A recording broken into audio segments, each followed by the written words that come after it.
Israeli officials have announced that they're done with ceasefire talks. They're done with hostage deals. They're now moving to ethnically cleanse Northern Gaza and eventually annex it. This is called the General's Plan, or the Surrender or Die Plan.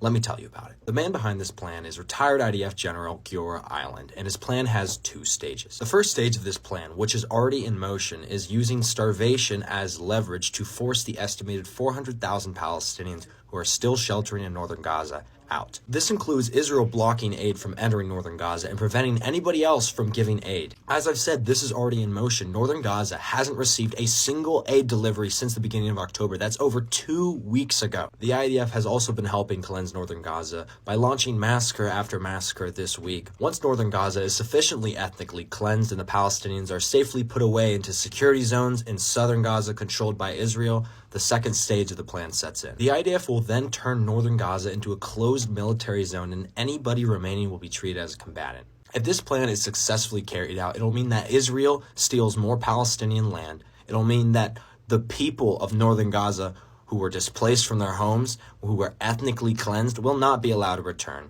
It'll probably mean that Israel will begin settling Northern Gaza with Jewish Zionist settlements as they've done in the West Bank. There's no excuse to support Israel. If you support them, you support the ethnic cleansing, you support the genocide, you support the massacres, the oppression, the apartheid in the West Bank. Our country is complicit in all of this. We are a partner with Israel in every single one of these atrocities. I want to end this video by showing you guys a clip of General Island himself talking about this plan.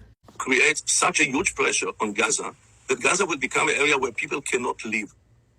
People cannot live until Hamas is destroyed, which means that Israel not only stop to supply energies, diesel, water, food, whatever, but we should prevent any other possible assistance by others, and to create in Gaza such a terrible, unbearable situation that can last weeks and months. It is going to be a very, very long siege until all the water, the food, the energy of Hamas that stored it will run out, and there will be no way that they will be able to. So there you have it. Israel is in the process of ethnically cleansing Northern Gaza.